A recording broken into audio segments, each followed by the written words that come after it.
Hey traders, Siam here. Sorry for the subdued voice. Everyone's asleep and my office is unfortunately right above Koa's bedroom, so I've got to somewhat whisper. Anyway, I just wanted to look at cryptos. I haven't really looked at the charts properly for, well, a while, since whenever the last time I looked at cryptos, and I just want to see what's going on. And whenever I do this, I forget all my thoughts and biases or whatever I think about the chart or the asset I'm looking at, and just look at it from a pure technical point of view. So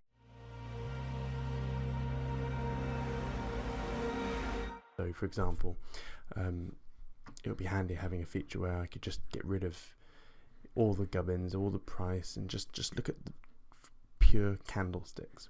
And whenever I do this, I always go on the biggest time frame, or biggest relevant time frame, and this is the weekly chart. So this is what the weekly chart looks like.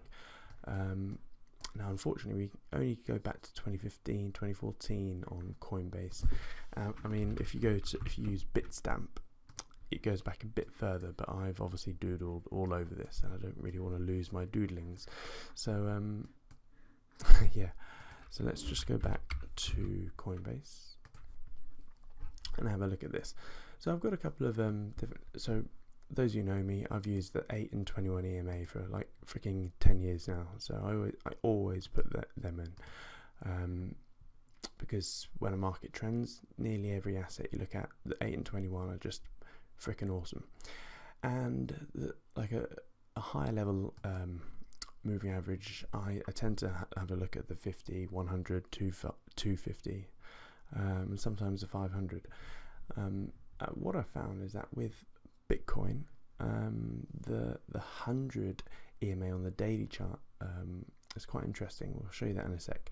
But looking at the weekly, we can see that things are somewhat, I wouldn't say not necessarily overextended, but the fact that it's starting to break through the 8 DMA on the weekly chart shows that, you know, we could see a little pop down to the 21 EMA. One thing I just know from all my trading is that whenever the 8 DMA is disrespected, the 21 EMA, the bigger brother, always comes in and backs it up. You could be looking at euro dollar, you could be looking at freaking dollar, South African rand. It's the same across the board. And in fact, even in history, Bitcoin history, we've seen that whenever the 8 DMA is disregarded, the 21 EMA always backs it up. So there's nothing different here. And the fact that it seems to be testing it did close above it last week, but now it's closed below it. Well, it should, or it's imminently about to close. We could see a little attack back down to the 21 EMA. So if it is going to be seeing these levels again, I mean, the 21 EMA is anywhere from sort of 8,000 to sort of 8,500, which I think is pretty similar to what I was saying in my last crypto update not long ago.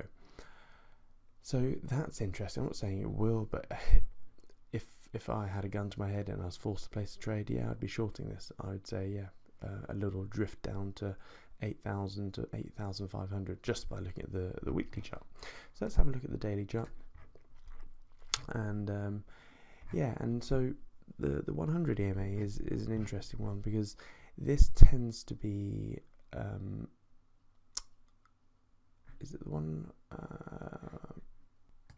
is it, nope, sorry, I got my wires crossed. It's the 150, which I thought was quite interesting.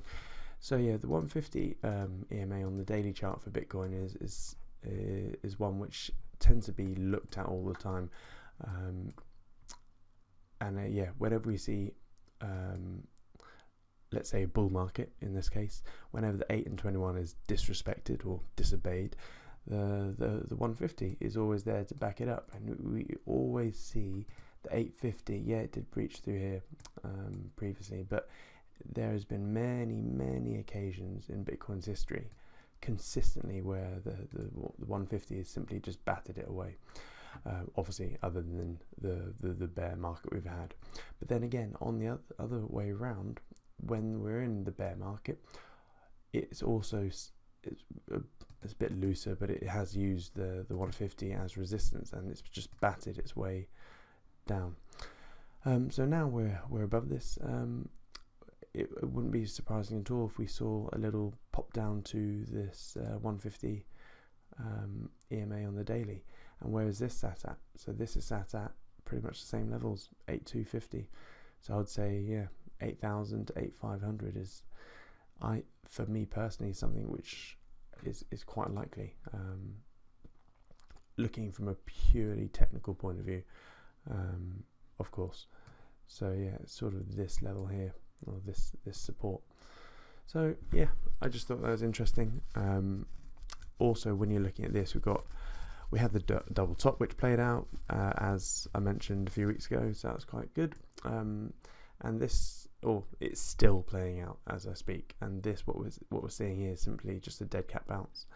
And with the dead cat bounce, what you tend to find is you have the neckline of the dead cat bounce, and we should see the distance sort of from here to here played to the downside. So yeah, overall I see further falling.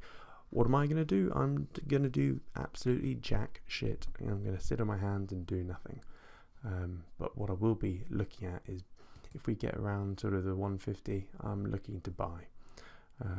Sorry, the EMA. I've got a bit of fiat sat around, so yeah. If it gets around the 8,000, as mentioned a few weeks ago, I would like to buy. Anyway, that's just my crypto 2 cents or 2 Neos worth, and I'll chat with you soon. Bye.